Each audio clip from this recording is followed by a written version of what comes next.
सर्वांना नमस्कार. मी मोनिका संतोष बोटेवार आपल्या सर्वांचं विद्या क्लासेसमध्ये स्वागत करते. आज आपण TET परीक्षेचा बालमानसशास्त्र आणि अध्यापनशास्त्र याचे सर्व प्रश्न पाहणार आहोत. याच्यामध्ये 30 प्रश्न आहेत, महत्त्वाचे प्रश्न आहेत. तर पहिला प्रश्न, नवजात अवस्था रिकामी जागा असते. पर्याय क्रमांक 1 महिना ते 2 वर्ष, 2 30 दिवसापर्यंत, 3 2 ते 6 वर्ष, 4 6 ते 12 वर्ष. तर नवजात अवस्था 30 दिवसांपर्यंत असते, म्हणून याचं उत्तर येणार आहे पर्याय क्रमांक 2. दुसरा प्रश्न, स्त्रियांच्या पेशीमध्ये रिकामी जागा गुणसूत्रे आढळतात. पर्याय क्रमांक 1 23, 2 46, 3 44 आणि 4 22. तर याचं उत्तर आहे पर्याय क्रमांक 2 46. स्त्रियांच्या पेशीमध्ये 46 गुणसूत्रे आढळतात. तिसरा प्रश्न आहे, अध्यापनाची खालील व्याख्या करता येईल. पर्याय क्रमांक 1 अध्ययनाची सुविधा, 2 शिक्षकांद्वारे ज्ञानाचे स्थानांतरण व विद्यार्थ्यांद्वारे ज्ञानाचे संपादन किंवा ग्रहण करणे, 3 पाठ्यपुस्तकांचे वाचन, 4 शिक्षकांद्वारे ज्ञानाचे स्थानांतरण. याचं उत्तर येणार आहे अध्यापनाची व्याख्या करता येईल पर्याय क्रमांक 2 शिक्षकांद्वारे ज्ञानाचे स्थानांतरण व विद्यार्थ्यांद्वारे ज्ञानाचे संपादन किंवा ग्रहण करणे.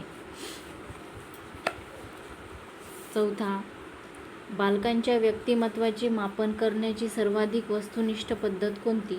पर्याय क्रमांक 1 प्रकल्पीय पद्धती, 2 मुलाखत पद्धती, 3 प्रश्नावली पद्धती आणि 4 समाजमिती पद्धती. तर याचं उत्तर आहे पर्याय क्रमांक 4 समाजमिती पद्धती. पाचवा प्रश्न, शिक्षणाचा मुख्य उद्देश रिकामी जागा हा असावा. पर्याय क्रमांक 1 विद्यार्थ्यांमध्ये व्यावसायिक कौशल्याचा विकास करणे, 2 विद्यार्थ्यांमध्ये सामाजिक जनजागृतीचा विकास करणे, 3 विद्यार्थ्यांना परीक्षेसाठी तयार करणे आणि 4 विद्यार्थ्यांना व्यावहारिक जीवनासाठी सक्षम करणे. याचं उत्तर आहे पर्याय क्रमांक 4 विद्यार्थ्यांना व्यावहारिक जीवनासाठी सक्षम करणे. सहावा प्रश्न, अध्ययनाशी संबंधित विद्यार्थ्यांच्या समस्यांचा सर्वात उत्तम उपचार म्हणजे रिकामी जागा दिलेली आहे. पर्याय क्रमांक 1 कठीण परिश्रमाचा सल्ला, 2 ग्रंथालयातील पर्यवेक्षित अभ्यास, 3 खाजगी शिकवणीच्या सल्ल्यावर आणि 4 निदानात्मक शिक्षण. तर याचं उत्तर आहे पर्याय क्रमांक 4 निदानात्मक शिक्षण. प्रश्न क्रमांक 7, विद्यार्थ्यांमध्ये श्रमस्फूर्तीचा विकास करण्यासाठी रिकामी जागा. पर्याय क्रमांक 1 शिक्षक आपल्या श्रमाची प्रवृत्ती दाखवेल, 2 शिक्षक श्रमाच्या महत्त्वावर भाषण देईल, 3 वेळोवेळी विद्यार्थ्यांना श्रम करण्याची संधी प्राप्त करेन, 4 विद्यार्थ्यांना श्रम करणाऱ्या लोकांची उदाहरणे देईल. याचं उत्तर आहे पर्याय क्रमांक 3 वेळोवेळी विद्यार्थ्यांना श्रम करण्याची संधी प्रदान करेन.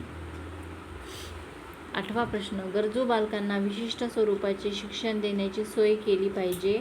पर्याय क्रमांक 1 इतर सामान्य विद्यार्थ्यांसमवेत, 2 विशिष्ट शाळांमध्ये विशिष्ट बालकांच्या शिक्षण पद्धतीद्वारे, 3 विशिष्ट विद्यालयात आणि 4 विशिष्ट विद्यालयात विशिष्ट शिक्षकाद्वारे. याचं उत्तर आहे पर्याय क्रमांक 1 इतर सामान्य विद्यार्थ्यांसमवेत.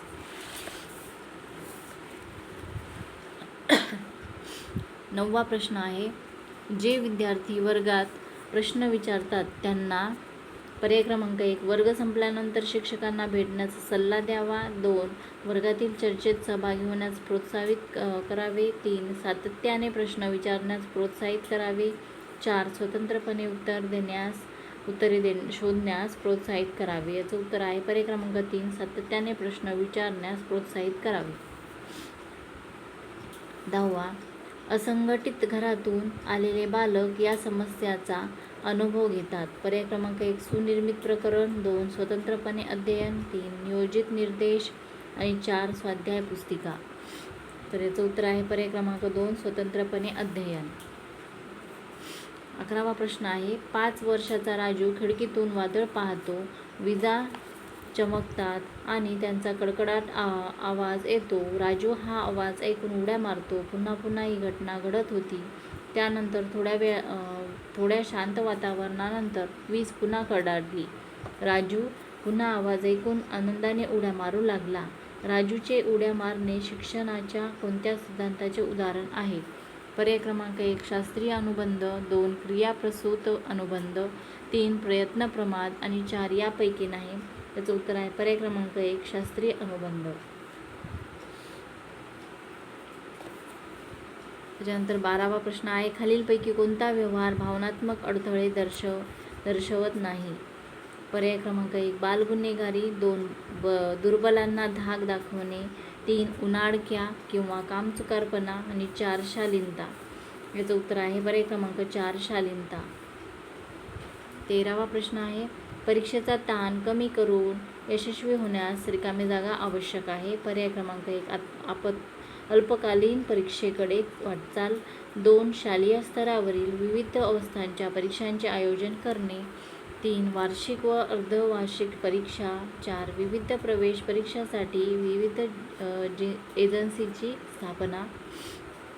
याचं उत्तर आहे पर्याय क्रमांक 2 शालेय स्तरावरील विविध अवस्थांच्या परीक्षांचे आयोजन करणे. 14 बाह्य अभिप्रेरणेत रिकामी जागा समाविष्ट होईल. 1 नंबर आहे स्तुती व दोषारोपण, 2 प्रतिद्वंद्वता, 3 पुरस्कार व दंड, 4 परिणामाचे ज्ञान.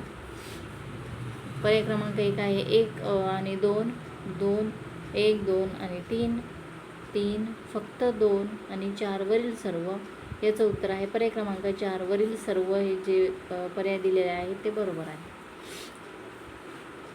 15 व्यक्तित्व आणि बुद्धिमत्ता ही अनुवंशिकतेची रिकामी जागा. नंबर 1 नाममात्र भूमिका आहे, 2 महत्त्वपूर्ण भूमिका आहे, 3 अपूर्वानुमानात्मक भूमिका आहे, 4 आकर्षक भूमिका आहे.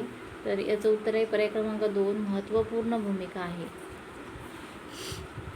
16 खालीलपैकी रिकामी जागा हे शिक्षणाच्या मुख्य उद्दिष्टापैकी एक आहे.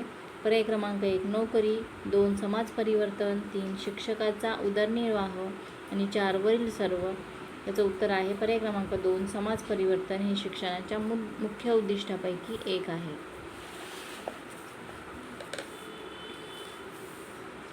17वा प्रश्न, छडी लागे छमछम विद्या येई घमघम हे सध्याच्या शिक्षण पद्धतीत पर्याय क्रमांक 1 सर्वोत्कृष्ट होय, 2 सर्वात वाईट होय, 3 वेळ पाहून वापरण्याचे तंत्र होय आणि 4 परिणामकारक उपाय शेवटचा उपाय होय. याचं उत्तर आहे पर्याय क्रमांक 4. 18वा प्रश्न, परिणामकारक शिक्षक होण्याकरिता खालीलपैकी कोणती बाब आवश्यक आहे? पर्याय क्रमांक 1 विद्यार्थ्यांचे अवधान खेचून घेण्याचे व टिकून धरण्याचे कौशल्य, 2 शैक्षणिक साधन वापरण्याचे कौशल्य, 3 श्राव्य व स्पष्ट उच्चार, 4 चुणचुणीत व्यक्तिमत्व. याचं उत्तर आहे पर्याय क्रमांक 1 विद्यार्थ्याचे अवधान खेचून घेण्याचे व टिकून धरण्याचे कौशल्य. 19वा प्रश्न आहे, दूरगामी उद्दिष्टांना शिक्षणाची रिकामी जागा असतात. पर्याय क्रमांक 1 अनुभवता, 2 निष्पत्ती, 3 शैक्षणिक उद्दिष्टे आणि 4 ध्येय. याचं उत्तर आहे पर्याय क्रमांक 4 ध्येय. 20वा प्रश्न आहे, राष्ट्र विकासासाठी पर्याय क्रमांक 1 भविष्यकाळात शिक्षणातील गुंतवणूक वाढवावी, 2 भविष्यकाळात शिक्षणातील गुंतवणूक कडी करावी, नंबर 3 शिक्षणावरील खर्च निर्धारित करावा, 4 केंद्राच्या मर्जीनुसार योजना आखाव्यात. याचं उत्तर आहे पर्याय क्रमांक 1 भविष्यकाळात शिक्षणातील गुंतवणूक वाढवावी. 21 अध्यापकाने हे करू नये. पर्याय क्रमांक 1 शिकवण्यासाठी जादा वर्ग घेणे, 2 अभ्यासक्रमातील बाबी खोलवर शिकवणे, 3 विद्यार्थ्यांमध्ये भेदभाव करणे आणि 4 दररोज हजेरी घेणे. अध्यापकाने काय करू नये तर विद्यार्थ्यांमध्ये भेदभाव करू नये, म्हणून पर्याय क्रमांक 3 याचं उत्तर आहे. 22 पूर्व प्राथमिक शिक्षणाचा कालावधी साधारणपणे रिकामी जागा असतो. पर्याय क्रमांक 1 2.5 ते 6 वर्ष, 2 5 ते 8 वर्ष, 3 5 ते 10 वर्ष आणि 4 3 ते 7 वर्ष. तर याचं उत्तर आहे पर्याय क्रमांक 4 3 ते 7 वर्ष. 23 रिकामी जागा हे शिक्षणाचे राष्ट्रीय उद्दिष्ट आहे. 1 अनुत्पादन क्षमता, 2 स्वयंपूर्णता, 3 उत्पादन क्षमता आणि 4 यापैकी नाही. तर याचं उत्तर आहे पर्याय क्रमांक 1 अनुत्पादन क्षमता. 24 हे शालेय घटक अध्ययन अध्यापन प्रक्रियेवर सकारात्मक परिणाम करतात. 1. शिक्षकांचे व्यक्तिमत्व. 2. शिक्षकाचे विषयातील सखोल ज्ञान. 3. अध्यापन नियोजन. 4. शिक्षकातील मतभेद. आणि 5. विद्यार्थी शिक्षकातील दरी. पर्याय क्रमांक 1 आहे 1, 2 व 4. 2, 1, 2 व 3. 3, फक्त 1 व 2 आणि 4 वरील सर्व. याचं उत्तर आहे पर्याय क्रमांक 2, 1, 2 व 3. 25. शिक्षकाची निवड कोणत्या निकषावर करावी? पर्याय क्रमांक 1 ओळख व शिला. 2 शैक्षणिक गुणवत्ता. 3 अध्यापनाचा अनुभव. 4 अध्यापनाची आवड. आणि 5 आर्थिक कुवत. याचं उत्तर आहे पर्याय क्रमांक 4, 2, 3 व 4. 26 नंबरचा प्रश्न आहे, आधुनिक शिक्षणशास्त्राचा जनक कोणाला म्हणतात? तर रिकामी जागा दिलेली आहे. पर्याय क्रमांक 1 Herbert. 2 George Payne. 3 Henry Fayol. 4 M.W. Taylor. याचं उत्तर आहे पर्याय क्रमांक 1 हर्बर्ट. 27 एका पालकाने तुमची तक्रार मुख्याध्यापकाकडे केली आहे तर तुम्ही काय कराल? नंबर 1 त्या विद्यार्थ्याचा प्रतिशोध कोणत्याही मार्गाने घेण्याचा प्रयत्न कराल. 2 केवळ कायदेशीर मार्गाने विद्यार्थ्याचा प्रतिशोध घ्याल. 3 पालकाला भेटून तक्रार वापस घेण्यास सांगाल. आणि 4 तक्रारीचे स्वरूप पाहून पालकाची भेट घ्याल. याचं उत्तर आहे पर्याय क्रमांक 4. 28 लहान बालकासाठी अध्ययनासाठी उपयुक्त पद्धत कोणती? पर्याय क्रमांक 1 वाचणे व शिकणे. 2 लिहिणे व शिकणे. 3 खेळणे व शिकणे. आणि 4 ऐकणे व शिकणे. तर याचं उत्तर आहे पर्याय क्रमांक 3 खेळणे व शिकणे. 29 या स्थितीमध्ये तुम्ही अतिरिक्त जबाबदारी स्वीकारण्यास तयार असता. पर्याय क्रमांक 1 या जबाबदारीतून नवीन काही शिकण्यास मिळत असेल तर. 2 मुख्याध्यापक प्राचार्याने ही जबाबदारी सोपवल्यावर. 3 या जबाबदारीमुळे आर्थिक लाभ होणार असेल तर. 4 ही जबाबदारी टाळणे शक्य नसेल तर.